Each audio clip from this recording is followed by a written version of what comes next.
is the diving beetle.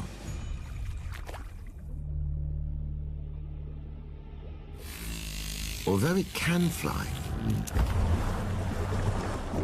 it prefers to swim. Its flat, round body helps it glide through the water like a torpedo. And a hardy exoskeleton protects it when it's on the hunt.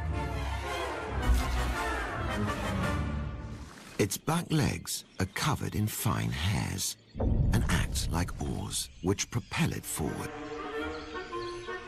But most impressive is its ability to breathe underwater.